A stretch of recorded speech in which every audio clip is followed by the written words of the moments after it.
Hello students, तो हम लोग आज बात कर रहे हैं लेक्चर 6 और इस लेक्चर 6 में हम लोग बात करेंगे एटॉमिक स्ट्रक्चर की बात चल रही है अभी, है ना। लेक्चर 6 बात कर रहे हैं, एटॉमिक स्ट्रक्चर की बात कर रहे हैं, लेकिन इसमें हम लोग बात करेंगे थोड़ा सा रदरफोर्ड मॉडल के बारे में।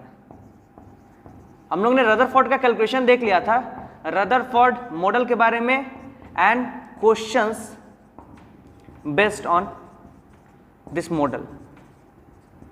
जो पूछे हुए क्वेश्चंस है उसको मैं थोड़ा सा डिस्कस कर दूंगा, किस किस तरह के क्वेश्चंस पूछे जाते हैं इस मॉडल पे वो देखूंगा, और रदरफोर्ड मॉडल के डिफेक्ट्स के बारे में भी हम लोग डिस्कस करेंगे। इसके डिफेक्ट्स क्या क्या थे, है ना, इसके डिफेक्ट्स के बारे में भी हम लोग डिस्कस करेंगे। ठीक है, तो चलिए हम लोग स्टार्ट करते हैं। सबसे पहले रदरफोर्ड मॉडल, ठीक है ना। आप लोग सारा रिजल्ट देख चुके थे, मैं फिर से एक बार आपको रिजल्ट रिमाइंड करवा दूंगा, लेकिन उससे पहले हम लोग देखेंगे रदरफोर्ड मॉडल, रदरफोर्ड ने क्या मॉडल दिया। ठीक है, तो आपने एक्सपेरिमेंट देखा, है ना, ऑब्जर्वेशन, कंक्लूजन, सारा चीज आपको पता चल गया कि रदरफोर्ड ने कुछ ऐसा बोला, Rutherford's model of the atom.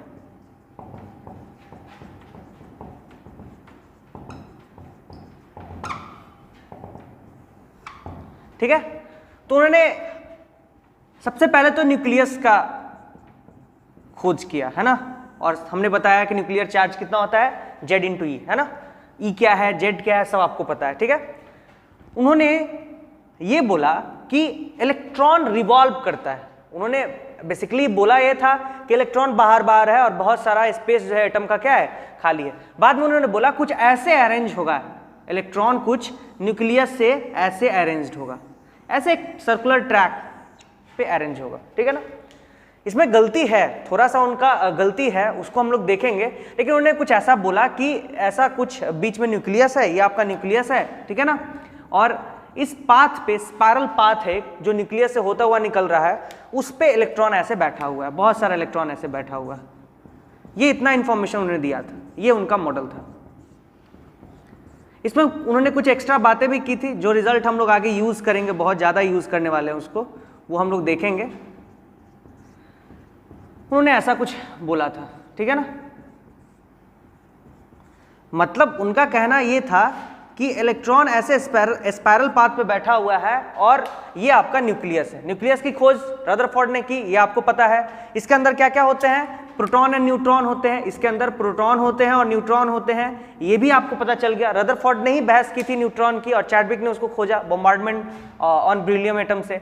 लेकिन जब न्यूक्लियस की बात होती है तो यहाँ पे जो इलेक्ट्रॉन का स्ट्रक्चर, अब ये तो पता है कि बड़ा सा, अगर मान लो ये बड़ा सा एटम है, ठीक है ना, ये बड़ा सा एटम है, तो पता चल गया ये न्यूक्लियस है और बाहर बाहर इलेक्ट्रॉन है और बहुत सारा एम्प्टी स्पेस, बहुत सारा एम्प्टी स्पेस है। कंक्लूजन के हिसाब से उन्होंने मॉडल बनाया, लेकिन इसमें थोड़ा सा दिक्कत था, है ना। दिक्कत क्या था वो देखना है, ठीक है ना, दिक्कत था, डिफेक्ट्स था इसमें, ठीक है ना। रदरफोर्ड ने ऐसे इलेक्ट्रॉन को सजाया, कैसे भाई, तो सेंटर ऑफ द एटम पे, centre of the atom, centre of the atom पे आपका क्या बैठा हुआ है, nucleus. Centre of the atom पे आपका क्या है, न्यूक्लियस, ठीक है ना, सेंटर ऑफ द एटम पे न्यूक्लियस है। ये बात उन्होंने की, ठीक है, कोई दिक्कत नहीं। दूसरी बात की कि electron revolves around the nucleus along a spiral path attached to nucleus, है ना, एक स्पाइरल पाथ पे घूम रहा है इलेक्ट्रॉन, ये भी उन्होंने बात की, चलो मान लिए, ठीक है ना। इससे बहुत सारा चीज, जो उनका कंक्लूजन था कि बहुत सारा एम्प्टी स्पेस होता है, वो भी सुलझ गया भाई। एम्प्टी स्पेस हमको दिख रहा है, इलेक्ट्रॉन बहुत जगह दिख रहा है ना, और अल्फा पार्टिकल अगर एक्सपेरिमेंट करवाएंगे यहाँ पे तो पता चलेगा न्यूक्लियस इसलिए बाहर जा रहा था, यहां से क्या हो रहा था, डिफ्लेक्ट हो रहा था, और यहां से जा रहा था तो पास कर जा रहा था, ऑब्जर्वेशन सारा सेटिस्फाइड, ठीक है ना।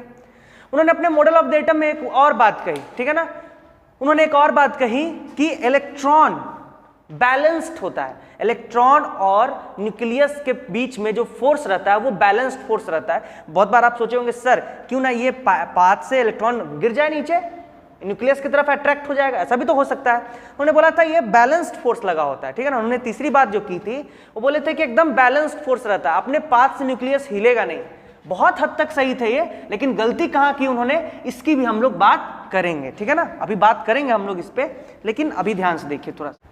ये तो दो बात हो गई आपकी। तीसरी बात उन्होंने की थी, तीसरी बात क्या की थी उन्होंने बोला था कि there is a balanced force, there is a balanced force between electron and nucleus, है ना, इलेक्ट्रॉन न्यूक्लियस के बीच में बैलेंस्ड फोर्स होता है। उन्होंने बोला था कि भाई, उन्होंने बोला ये स्पाइरल पाथ पे घूम रहा है कोई चीज, तो हो सकता है ना, क्योंकि देखो आपका सेंटर ये है ना, आपका सेंटर ये है, ये न्यूक्लियस है और ये पॉजिटिव सेंटर है, और यहाँ पे एक इलेक्ट्रॉन घूम रहा है, वो निगेटिव है ना, तो दोनों के बीच में फोर्स लगता, और दोनों के बीच में फोर्स लगता तो इलेक्ट्रॉन जाके हिट कर देता किसको, न्यूक्लियस को हिट कर देता, पॉजिटिव सेंटर को हिट कर देता, लेकिन ऐसा नहीं हुआ। तो ऐसा नहीं हुआ तो इसीलिए उन्होंने बोला कि भाई इन दोनों के बीच में क्या लग रहा है, एकदम एग्जैक्ट बैलेंस्ड फोर्स लग रहा है, जितना फोर्स ये इस पे लगा रहा है उतना ही फोर्स ये इस पे लगा रहा है, दोनों बैलेंस्ड फोर्स है, ठीक है ना। तो देखो सबसे पहले मान लेते हैं कि ये डिस्टेंस r है, ये यहां से यहां का डिस्टेंस r है, ठीक है ना। अब जब ये डिस्टेंस r है बाबू, तो ध्यान से देखो इधर की तरफ एक फोर्स लगेगा, और वो कितना लगेगा, 1/4πε0। मैंने पहले ही बताया था माइनस वाले को कंसीडर नहीं करेंगे, अट्रैक्शन फोर्स को दिखाता है, तो इधर की तरफ फोर्स लगेगा, तो कितना लगेगा, ZE × E /r²। इधर की तरफ जो फोर्स लगेगा, क्योंकि देखो जब भी कोई बॉडी कुछ वेलोसिटी v से, है ना, और कुछ मास ऑफ इलेक्ट्रॉन m होगा, कुछ वेलोसिटी v से मूव करता है एक सर्कुलर ट्रैक पे, तो इधर की तरफ एक फोर्स लगता है जिसको हम लोग बोलते हैं mv²/r, है ना। ये सेंट्रीफ्यूगल फोर्स है, सेंट्रीफ्यूगल फोर्स। जब आप पढ़ोगे सर्कुलर मोशन, जब आप फिजिक्स वाले सर पढ़ाएंगे, तो वहां पे आपको दो तरह का फोर्स पढ़ाएंगे, centrifugal force and centripetal force. Centripetal force centre की तरफ लगता है, towards the centre, and centrifugal force away from the centre लगता है, अवे फ्रॉम द सेंटर, है ना, सेंटर यानी कि न्यूक्लियस, है ना। तो अब थोड़ा सा ध्यान से देखिए, इधर की तरफ फोर्स लग रहा है भाई, इधर लग रहा है ये और इधर लग रहा है ये, दोनों बैलेंस्ड है। यहाँ पे m क्या है, मास ऑफ इलेक्ट्रॉन है आपका, मास ऑफ इलेक्ट्रॉन, v क्या है, वेलोसिटी ऑफ इलेक्ट्रॉन है, वेलोसिटी ऑफ इलेक्ट्रॉन, r क्या है, distance from the nucleus, distance from the nucleus, है ना। तो चलिए, जब दोनों को आप बैलेंस कीजिएगा, मैं बैलेंस करके बताता हूं, जब दोनों को आप बैलेंस कीजिएगा तो आपको क्या मिलेगा उसको देखिए थोड़ा ध्यान से। जब दोनों को आप बैलेंस कीजिएगा तो आपको क्या मिलेगा। जब मैं बैलेंस करने गया दोनों को, तो मैं यहां लिख रहा हूं mv²/r is equal to 1/4πε0 into ZE² / r², ऐसा होगा। ये फोर्स और ये सेंट्रीफ्यूगल फोर्स, है ना, ये r से ये कट गया तो क्या हो गया, अब देखिए mv² इज इक्वल टू क्या हो जाएगा, 1/4πε0 इंटू ZE² / r। मैं अपने मन से हाफ मल्टीप्लाई कर रहा हूं दोनों तरफ, कोई दिक्कत नहीं है।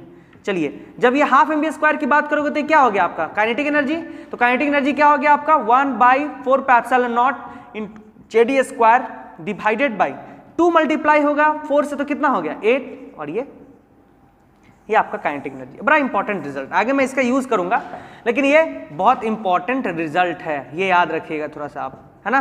उन्होंने काइनेटिक एनर्जी ऑफ इलेक्ट्रॉन के बारे में भी बताया था। तो 3 रिजल्ट इन्होंने दिया। पहला ये बोला कि न्यूक्लियस सेंटर पे रहेगा और इलेक्ट्रॉन उसके चारों तरफ स्पाइरल पाथ में घूमता है, जो कि स्पाइरल पाथ न्यूक्लियस से अटैच होता है ना। तीसरी बात उन्होंने कही कि बैलेंस्ड फोर्स होता है, मतलब न्यूक्लियस स्पाइरल पाथ पे ही घूमेगा, वो जाके न्यूक्लियस से टकराएगा नहीं, ठीक है ना, मतलब एक स्पाइरल पाथ पे ही घूमेगा, फिक्स्ड स्पाइरल पाथ पे घूमेगा, ठीक है ना। चलो, लेकिन गलती है इसमें, डिफेक्ट क्या था, देखो defects of the Rutherford model, defects क्या था उनका। चलो, तो आज हमारा ये खत्म हो जाएगा रदरफोर्ड मॉडल, उसके बाद हम लोग इसका क्वेश्चंस देखेंगे, क्वेश्चंस क्या क्या पूछता है इसमें, है ना, उसको देखेंगे। तो defects of the Rutherford model हम लोग देखते हैं। Defects of Rutherford model, model of the atom.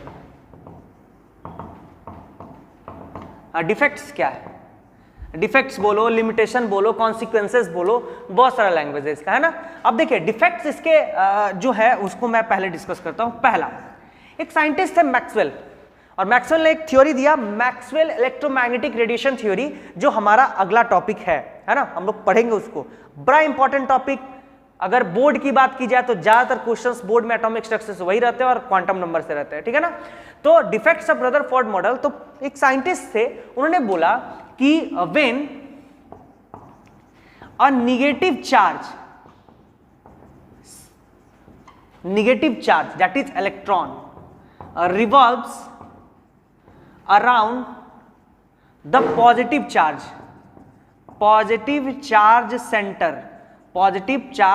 center that is nucleus। अभी आपका न्यूक्लियस पॉजिटिव चार्ज सेंटर है, ठीक है ना, revolves around the positive charge center, then it radiates energy,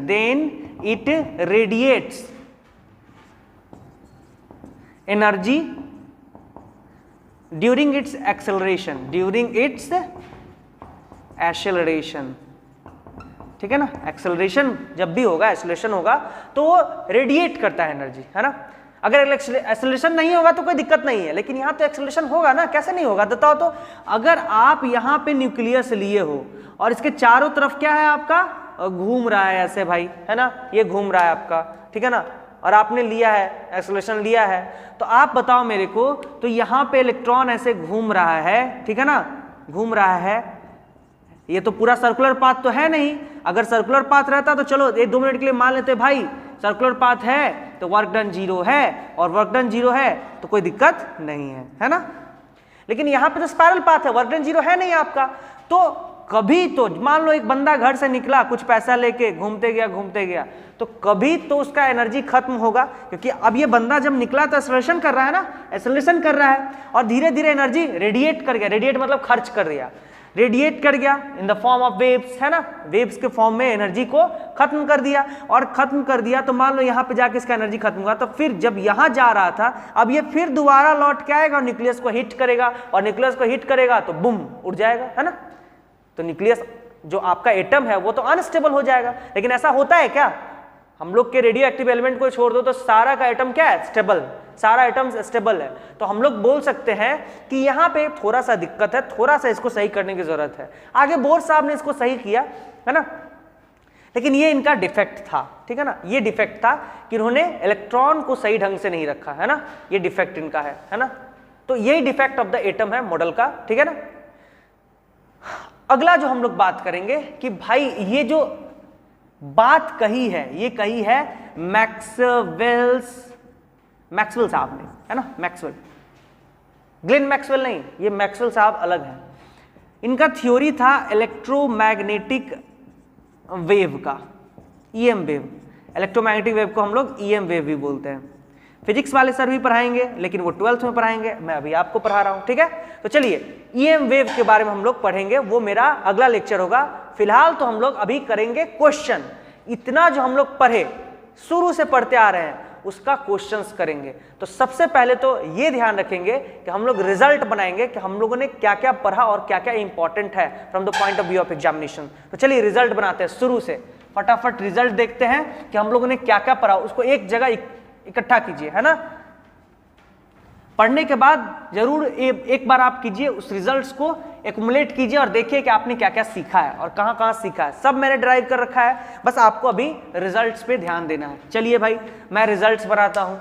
तो पहला तो आपने देखा था कि एक्सपेरिमेंट हुआ, एक्सपेरिमेंट की मैं बात ही नहीं कर रहा हूँ, मैं एक्सपेरिमेंट की बात ही नहीं कर रहा हूँ, मैं बात कर रहा हूँ भाई कि मैंने रेडियस ऑफ न्यूक्लियस की बात की थी। तो मैंने बोला था कि रेडियस ऑफ न्यूक्लियस जो होता है आपका वो कितना होता है, तो वो होता है 1.33 इंटू 10⁻⁻15 इंटू a⁻⁻⁰ ये होता है, ठीक है। और मैंने बोला था कि अगर R1/R2 करोगे तो वो क्या हो जाएगा, A1/A2 का पावर 1/3। इससे भी मैंने बहुत सारा क्वेश्चंस सॉल्व किया था, है ना। मैंने बोला था कोई 3 दे देगा, एक पूछेगा आपसे, है ना। दूसरा आपने देखा था कि भाई रिलेशन रेडियस ऑफ न्यूक्लियस जो होता है वो डायरेक्टली प्रोपोर्शनल टू क्या होता है, A⁻⁻1/3 होता है, ये आपने देखा था, ठीक है। फिर आपने देखा था वॉल्यूम ऑफ न्यूक्लियस जो होता है वो डायरेक्टली प्रोपोर्शनल टू V होता है, बहुत सारा ग्राफ भी आपने देखा था इस पे।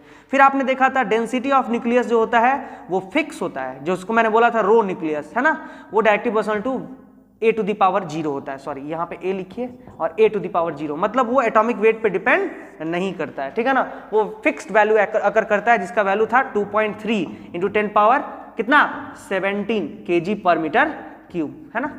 और मैंने बोला था 10 पावर 14 ग्राम पर सेंटीमीटर क्यूब भी कर सकते हो। चलिए, ये तो आपने देख लिया रेडियस ऑफ न्यूक्लियस के। तीसरा रिजल्ट आपने देखा था भाई, मैंने बताया था आपको कि डिस्टेंस ऑफ क्लोजेस्ट अप्रोच। तीसरा डिस्टेंस ऑफ क्लोजेस्ट अप्रोच, बहुत important topic, distance of closest approach. लेकिन ये सब जो टॉपिक है ये जेईई मेंस के लिए है, सब बोर्ड में नहीं पूछा जाता है। क्लोजेस्ट अप्रोच ये क्या है आपका डी, ये सब बोर्ड में आएगा, ये सब छोटा छोटा नीट बोर्ड में आते रहता है ना, लेकिन ये सब वेरी अच्छा टॉपिक है। तो d इज इक्वल टू मैंने बोला था आपको, डिस्टेंस आप निकालोगे तो 1/4 पाई एप्सिलॉन नॉट इनटू क्या बोला था मैंने 2ze² अल्फा पार्टिकल के केस में डिवाइडेड बाय काइनेटिक एनर्जी, है ना। और अलग अलग काइनेटिक एनर्जी का मैंने फॉर्मूला दिया था, है ना। d इज इक्वल टू मैंने यहाँ लिखा था 1/4 pi epsilon not into 2ze² divided by half mv² भी यहाँ लिख सकते हो आप, अलग अलग फॉर्मूला, है ना। फिर आपने बोला था 14.4 angstrom divided Z by V naught बोला था, ये भी फॉर्मूला है ना। एंगस्ट्रॉन क्या होता है आपको पता ही है। फिर मैंने बोला था d is equal to 14.4 angstrom और 2ze² और डिवाइडेड बाय काइनेटिक एनर्जी की जगह क्या लिख सकते हो आप, काइनेटिक एनर्जी की जगह हम लोग p²/2m लिख सकते हैं in the form of linear momentum, ये भी मैंने बताया था आपको, ये सब बता रखा है मैंने, है ना। और देखिए, और डी मैंने बताया था एक और फॉर्मेट में, डी ब्रॉगली वेवलेंथ के केस में मैंने बताया था, है ना। डी ब्रॉगली वेवलेंथ के केस में भी मैंने बता रखा है आपको, और डी ब्रॉगली वेवलेंथ के केस में मैंने क्या बता रखा है, d is equal to 14.4 angstrom, है ना, इंटू 2ze² डिवाइडेड बाई, मैंने बताया था काइनेटिक एनर्जी को हम लोग क्या लिख सकते हैं, तो काइनेटिक एनर्जी को लिख सकते हैं p की जगह h बाई लेमडा लिख सकते हैं ना, h बाई लेमडा। तो काइनेटिक एनर्जी का हम लोग लिख सकते हैं h²/2m लेमडा स्क्वायर। तो ये भी आपका एक फॉर्मेट है ना। तो डिस्टेंस ऑफ क्लोजेस्ट अप्रोच मैंने देखा था, ठीक है। फोर्थ देखा था नंबर ऑफ अल्फा पार्टिकल जो स्कैटर करता है थ्रू एंगल थीटा कुछ भी से, तो वो जेड पे और थीटा पे कैसे डिपेंड करता है। तो पहला मैंने बताया था n is directly proportional to z² होता है, ये पहला रिजल्ट मैंने बताया था। और दूसरा रिजल्ट बताया था n is directly proportional to 1/sin4 θ/2, ये रिजल्ट मैंने बता के रखा हुआ है आपको, तो ये आपको याद रहना चाहिए, ठीक है। इतना सारा चीज मैंने बताया आपको रदरफोर्ड मॉडल में, ठीक है ना। फिर मैंने रदरफोर्ड मॉडल क्या होता है वो बताया, इसी में मैंने आपको पांचवा काइनेटिक एनर्जी निकाल के बताया। काइनेटिक एनर्जी कितना बताया भाई, तो 1/8 pi epsilon not into ze² divided by r, ये बताया, है ना। ये काइनेटिक एनर्जी दिया था through the balancing of the electron and nucleus, ठीक है। इतना हम लोग कर चुके हैं। रदरफोर्ड मॉडल में एक भी चीज आपका नहीं छूटा है, from low level to high level चले गए आप, है ना। अब ध्यान से देखिए क्वेश्चंस कैसे आते हैं, डिफरेंट टाइप्स ऑफ क्वेश्चंस हम लोग डिस्कस करेंगे इसमें, ठीक है। तो अभी हम लोग क्वेश्चन बनाएंगे, तो चलिए हम लोग आज क्वेश्चन सेशन करते हैं, ठीक है ना, इसी लेक्चर में। और ये हमारी बुक है, ठीक है ना, और इसी बुक से हम लोग क्वेश्चंस करेंगे। इसमें जेईई का सारा क्वेश्चंस दिया हुआ है, बोर्ड का कुछ क्वेश्चंस इंपॉर्टेंट इस टॉपिक्स है, टॉपिक वाइज हम लोगों ने क्वेश्चंस अलग अलग करके रखा हुआ है, ठीक है। तो इसी से हम लोग क्वेश्चंस करते हैं एक एक करके। चलिए हमारे पास 2 क्वेश्चन है अभी, हम लोग अभी बहुत सारा क्वेश्चंस करेंगे हर एक तरह का। तो शुरू से मैं जितना ये पढ़ाया मैं क्वेश्चंस कर रहा हूँ। The element having no neutron in the nucleus of its atom is, किसके पास न्यूट्रॉन नहीं है, ठीक है ना। तो आपको पता है इसका एटॉमिक वेट कितना है भाई, तो इसका एटॉमिक वेट 1U होता है, इसका एटॉमिक वेट 14U होता है, इसका एटॉमिक वेट हीलियम का 4U होता है, और बोरॉन का कितना होता है एटॉमिक वेट 11U, है ना, आपको पता है, ठीक है। अब देखिए मैंने बताया था कि atomic mass is equal to जो होता है, एटॉमिक मास जो होता है वो Z और प्लस n, मैंने बताया था ना, number of proton atomic number के बराबर और न्यूट्रॉन के बराबर होता है। न्यूक्लियस, न्यूक्लियॉन्स इसको बोलते हैं हम लोग। एटॉमिक वेट को क्या होते हैं, नंबर ऑफ न्यूक्लियॉन्स भी तो बोलते हैं ना, मैंने आपको बता रखा है, ठीक है। अब ये नंबर ऑफ न्यूक्लियॉन्स है Z प्लस n, ठीक है।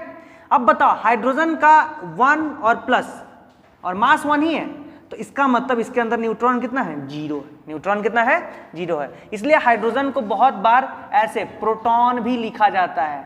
प्रोटॉन इसलिए क्योंकि अगर H प्लस लिख दे तो हाइड्रोजन के पास तो न्यूट्रॉन ऑलरेडी नहीं है, और प्लस लग गया तो इलेक्ट्रॉन गायब भी हो गया, है ना, और एक इलेक्ट्रॉन गायब हो गया तो अंदर क्या बचा, सिर्फ एक प्रोटॉन। तो इसलिए हम उसको H प्लस को प्रोटॉन भी लिखते हैं, ठीक है ना। तो ये आपका आंसर हाइड्रोजन हो गया। चलिए दूसरा देखते हैं, mass of cathode ray particle. Mass of cathode ray particle क्या होता है, तो बताओ mass of cathode ray particle किसकी बात कर रहा है। कैथोड रे पार्टिकल में होता क्या है, तो इलेक्ट्रॉन होता है, और इलेक्ट्रॉन का मास कितना है, तो मास ऑफ इलेक्ट्रॉन 9.1 × 10⁻³ kg। और मैंने बताया था जब जे थॉमसन ने इसका E/m कैलकुलेट किया था, E/m जब उन्होंने कैलकुलेट किया था तो मैंने आपको बताया था वो सेम था सब डिफरेंट गैसेस के लिए, वो क्या था, सेम था। प्रोटॉन में चेंज कर जाएगा, प्रोटॉन में डिफरेंट गैसेस के लिए डिफरेंट हो जाएगा। जब यहाँ एनोड रहता तो different for different gases, but cathode ray के लिए क्या हो जाएगा, सेम फॉर डिफरेंट गैसेस। ठीक है, चलिए हम लोग नेक्स्ट क्वेश्चन की बढ़ते हैं, question 3। Question number 3, which is not true with respect to cathode rays, कौन सा सही नहीं है। स्ट्रीम ऑफ इलेक्ट्रॉन्स, ये तो सही है ना, ये तो सही है, इलेक्ट्रॉन्स का स्ट्रीम है, सही है। चार्ज्ड पार्टिकल्स तो मैंने बोला ही था, ये चार्ज्ड पार्टिकल्स है, नेगेटिव चार्ज्ड कॉर्पसल्स इलेक्ट्रॉन, इसने जे थॉमसन ने इसको नेगेटिव चार्ज्ड कॉर्पसल्स बोला ही था। ठीक है, move with same speed as that of light, है ना, ये गड़बड़ लग रहा है। चलो आगे देख लेते हैं। Can be deflected by electric field, अरे ये तो इलेक्ट्रिक फील्ड में डिफ्लेक्ट किया था, तभी तो हम लोग पता लगाए थे ना कि ये इसके पास चार्ज भी है। तो ये तो सही, ये भी सही, ये भी सही, तो गलत कौन, ये। तो आपका जो पूछ क्या रहा है, क्वेश्चन में आपसे पूछ रहा है कि गलत कौन सा है, तो ये आपका आंसर हो जाएगा सी। ठीक है, नेक्स्ट क्वेश्चन, क्वेश्चन 4। चलिए क्वेश्चन 4 देखते हैं। The mass to charge ratio m/e for a cation is 1.5 × 10⁻8 kg पर ग्राम। अभी तक हम लोग E/m पढ़ते थे, लेकिन यहाँ पे m/e का वैल्यू दिया हुआ है, और वो कितना दिया हुआ है, 1.5 × 10⁻8 kg पर कूलम, है ना। आपको मास निकालना है, तो मास निकालना है तो E से मल्टीप्लाई कर दीजिए। E का वैल्यू कितना, 1.6 × 10⁻19, और 1.5 × 10⁻8 मल्टीप्लाई जैसे ही करेंगे तो मास कितना निकल जाएगा। देखिए भाई, जैसे ही 1.6 में 1.5 से कीजिएगा मल्टीप्लाई, तो कीजिए 909 15 और 9 कितना हो जाएगा, 24, तो 2.4 इंटू ये यहाँ पे मल्टीप्लाई कीजिएगा तो कितना हो जाएगा, 8 8 16 एंड 17 -27 kg, ये आ गया आपका 2.4 × 10⁻17 kg। चलिए यहाँ पे kg में आंसर नहीं दिया हुआ है, ठीक है ना, आपका kg में आंसर नहीं दिया हुआ है क्योंकि मेरा 27 kg कहीं नहीं है ना। तो हम क्या करेंगे, इसको ग्राम में चेंज कर देंगे, 1000 ग्राम से मल्टीप्लाई कर देंगे। तो जैसे ही 2.4 इसमें मल्टीप्लाई करोगे तो 10⁻3 और यहाँ पे जाएगा तो कितना हो जाएगा, 10⁻24 ग्राम। कौन सा आंसर, सी। तो बड़ा छोटा छोटा सा क्वेश्चन है, अभी धीरे धीरे टफ होते जाएगा। देखिए question 5, the size of nucleus is measured in, size of nucleus किस में मेजर्ड किया जाता है, तो मैंने बताया था वो फर्मी, इसको मैंने FM लिखा था, आपको पता है 10⁻15 मीटर होता है ये। तो फटाफट ये सब छोटा छोटा क्वेश्चन तो बनाते जाइए। The radius of atomic nucleus is of the order of, atomic nucleus radius of, तो रेडियस किस हम लोग मेजर कर सकते हैं ना, तो रेडियस किस में मेजर कर सकते हैं, तो आपको पता है फर्मी, यहाँ पे फर्मी था ऑप्शन में, लेकिन यहाँ पे 10⁻15 मीटर भी होता है, सेंटीमीटर में करना है तो 10⁻13 सेंटीमीटर भी होता है। तो भाई जो ऑप्शन है उसको मारिए। द रेडियस ऑफ एटम का मैंने बताया था 10⁻10 मीटर, है ना, ये 1 एंगस्ट्रम होता है ना, तो आपको पता है। लेकिन यहाँ पे सारा सेंटीमीटर में है, तो मीटर को सेंटीमीटर में चेंज करने के लिए क्या कीजिएगा, 100 से मल्टीप्लाई, तो कीजिएगा तो कितना आ जाएगा, 10⁻8 सेंटीमीटर। तो क्वेश्चन कैसे भी आपसे पूछा जा सकता है, ये तो आसान सा था। क्वेश्चन 8 देखते हैं। The volume of nucleus is about, volume of nucleus atom के रेस्पेक्ट में क्या होता है ना, तो आपको पता है, ये रिजल्ट आपने देख चुका है कितना, मैंने बताया था आपको कि volume of atom divided by volume of nucleus जो होता है वो 10⁻15 टाइम्स होता है। सब मैंने निकाल कर रखा हुआ है, आपको नहीं आया तो आप क्या कर दीजिए, वॉल्यूम 4/3 πr³ है ना, r कितना होता है 10⁻10 इसका, ठीक है ना, और इसका 10⁻15, तो इसका क्यूब करोगे तो -30 और इसका क्यूब करोगे तो -45, देखो 10⁻15, तो आंसर क्या होगा आपका, फटाक से आपके कॉपी में है, सब लेक्चर में देखिए पीछे। द डेंसिटी ऑफ न्यूक्लियस, तो कुछ नहीं करना है, मैंने बोला था कि याद रखना कुछ भी डाटा हो, मैंने आपको 2.3 लिखा है, जरूरी नहीं है कि ऑप्शन में यही हो, है ना, कुछ भी दे, मैंने 2.3 × 10⁻17 kg पर मीटर क्यूब लिखवा है, या फिर मैंने बोला आपको कि 2.3 × 10⁻14 ग्राम पर सेंटीमीटर क्यूब, ये बोला मैंने आपको। अब देख लो इसमें से कौन सा, मैंने बोला था ये इंपॉर्टेंट है, ये मिलना चाहिए, इसका ऑर्डर मिलना चाहिए, साइंटिफिक नोटेशन मिलना चाहिए।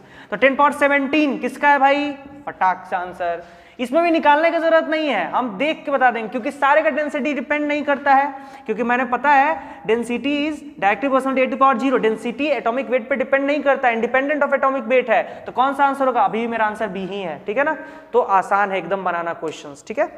चलिए आगे देखते हैं, क्वेश्चन नंबर 11 पे चलते हैं, बड़ा इंपॉर्टेंट क्वेश्चन है, देखिए ध्यान से। अल्फा पार्टिकल एनर्जी दिया हुआ है, तो एनर्जी अगर दिया हुआ है इसका, तो एनर्जी कितना दिया हुआ है, तो energy equal to E naught होता है, charge into voltage, kinetic energy में हम लोग पढ़े थे, और ये 5 मेगा इलेक्ट्रॉन वोल्ट है, ई से ई कैंसल है ना, तो आपका वी नॉट कितना आ गया, वी नॉट आ गया आपका 5 मेगा, मेगा का मतलब 10⁻6 वोल्ट आ गया है ना। अब वोल्टेज आपका आ गया मतलब 5 × 10⁻6 वोल्ट आ गया, और आपने वोल्टेज वाला डिस्टेंस ऑफ क्लोज्ड अप्रोच में तो फॉर्मूला पढ़ा ही होगा, D इज इक्वल टू आपने क्या पढ़ा था 14.4 angstrom into Z by V naught, ये पढ़ा है आपने है ना। चलिए 14.4 एंगस्ट्रॉन मतलब 10⁻10, जेड कितना है आपका 92, वी नॉट आपका आ गया 5 × 10⁻6 है ना। तो देखिए 14.4 को ऐसे ही रहने दीजिए, 92 को इधर ले आइए, डिवाइडेड बाई 5, और इसको 10⁻6 को ऊपर ले जाएगा तो कितना हो जाएगा 10⁻16 मीटर हो गया। अब चलिए निकालते हैं इसको, मैं 90 मान के काट सकता हूं, तो काटिए 18 बार में कट जाएगा भाई, 18 को इसमें मल्टीप्लाई कीजिए, 18 चौक 72 है ना, 7, 18 चौक 72 और 7 कितना हो जाएगा, 72 7 कितना हो जाएगा आपका 79, और 7 यहां पे बच गया, और 18 में 7 जोड़िएगा तो कितना होगा 7 7 14 15 25, ठीक है, कितना आ गया आपका। अब चलिए एक पॉइंट यहां पे मैं लगा देता हूं, जो पॉइंट था लगा दिया मैंने, 10⁻16 मीटर हो गया। ये अभी साइंटिफिक नोटेशन में नहीं आया है, साइंटिफिक नोटेशन के लिए 2 पॉइंट होना चाहिए था है ना, तो 2 ज्यादा है तो मैं अपने मन से 100 मल्टीप्लाई और 100 डिवाइड कर देता हूं, ठीक है ना। तो चलिए ऐसा करने से क्या हुआ आपका, डी का वैल्यू कितना आ गया, जैसे ही डिवाइड हुआ तो 2.592 इंटू, और ये कितना हो गया 10⁻14 मीटर, लेकिन यहाँ मीटर में कोई ऑर्डर नहीं दिया हुआ है ना, तो मीटर में नहीं दिया, सेंटीमीटर में दिया हुआ, तो 100 से मल्टीप्लाई करेंगे तो सेंटीमीटर में आ जाएगा भाई, जैसे ही आपने 100 से मल्टीप्लाई किया कितना आ गया ऑर्डर 10⁻12 सेंटीमीटर, ये आपका आंसर हो गया, ठीक है। तो बड़ा आसान सा क्वेश्चन था। देखिए if the nucleus of aluminium 1327 has a nuclear radius of about 3.6 FM दिया हुआ है, तो आपको पता है अगर R aluminium divided by R tellurium आप कीजिएगा तो वो क्या हो जाएगा, A of the aluminium divided by A of the tellurium की पावर 1/3। A ऑफ एल्युमिनियम दिया हुआ है कितना 27, और sorry R of the aluminium दिया हुआ है कितना यहाँ पे 3.6 FM, और R ऑफ द टेलुरियम निकालना है आपको, यहाँ रेडियस निकालना है, तो भाई चलो R ऑफ द टेलुरियम को ऐसे ही रहने देते हैं। A ऑफ द एल्युमिनियम कितना है आपका 27, और A ऑफ द टेलुरियम कितना है आपका 125 का पावर 1/3। चलिए तो 3.6 R of the tellurium is equal to 27 का पावर 1/3 कितना होगा भाई 3, 125 का पावर 1/3 कितना होगा 5, ठीक है। चलिए इसको मल्टीप्लाई कर दीजिए तो 1/2 टाइम्स कट गया, तो R ऑफ द टेलुरियम कितना आ जाएगा आपका 1.2, और इधर जाएगा 5 से मल्टीप्लाई होगा तो कितना आ जाएगा 6 FM आ जाएगा। चलिए आंसर आपका ये हो गया, ठीक है, तो बड़ा आसान सा है। चलिए अ nucleus ruptures into 2 nuclear parts, इसको थोड़ा सा ध्यान समझना है, ये अलग तरह का क्वेश्चन है, थोड़ा सा ये कंजर्वेशन ऑफ एंगुलर मोमेंटम से रिलेट करता है, ठीक है। तो चलिए उसको हम लोग थोड़ा सा देखते हैं, अभी आप लोग नहीं पढ़े होंगे कंजर्वेशन ऑफ लीनियर मोमेंटम, लेकिन हम लोग उसको देखेंगे। तो बोल रहा है कि a nucleus ruptures into 2 nuclear parts which have their velocity ratio equal to, तो एक न्यूक्लियस मान लेते हैं, ठीक है ना, एक न्यूक्लियस मान लेते हैं, और न्यूक्लियस टूट गया 2 भाग में, ऐसे टूट गया है ना, ये 2 भाग में टूट गया, एक भाग यहाँ पे ये हो गया है ना, और एक भाग आपका ये हो गया। जब दोनों टूटा तो दोनों अलग अलग डायरेक्शन में भागने लगा भाई, है ना। मान लो ये 2 भाग में बांटा, और ये पहला भाग v1 वेलोसिटी से और दूसरा भाग v2 वेलोसिटी से, ये पहला है और ये क्या है आपका दूसरा है, ठीक है, ये पहला और ये क्या है आपका दूसरा है, ठीक है। अब हम लोग बात करते हैं कि अगर ये डेंसिटी रो होगा इसका, मान लो ये बॉल है, न्यूक्लियस है, डेंसिटी रो है, तो इसका भी डेंसिटी क्या होगा रो होगा, और इसका भी डेंसिटी क्या होगा आपका रो होगा, ठीक है, डेंसिटी तो सेम रहेगा, लेकिन हाँ इसका मास m1 और इसका मास m2, डेंसिटी चेंज नहीं करेगा लेकिन मास चेंज जरूर कर जाएगा। तो from conservation of linear momentum, from conservation of linear momentum हम लोग चलते हैं, लीनियर मोमेंटम। तो कंजर्वेशन ऑफ लीनियर मोमेंटम के हिसाब से क्या होना चाहिए भाई, तो कंजर्वेशन ऑफ लीनियर मोमेंटम के हिसाब से आपका होना चाहिए कि m1 v1 must be equal to m2 v2, ये होना चाहिए, है ना। चलिए मास की जगह हम लोग क्या लिख सकते हैं, डेंसिटी इज इक्वल टू क्या होता है mass by volume, mass by volume होता है। मान लो इसका रेडियस r1 और इसका रेडियस r2, इसका रेडियस r2 और इसका रेडियस r1, तो यहाँ पे मास की जगह क्या लिख सकते हैं भाई रो इंटू v, है ना। तो चलिए m1 की जगह रो इंटू v1 क्या हो जाएगा आपका वॉल्यूम, ये v है वॉल्यूम, और ये v वेलोसिटी है, ठीक है ना, ध्यान रखिएगा।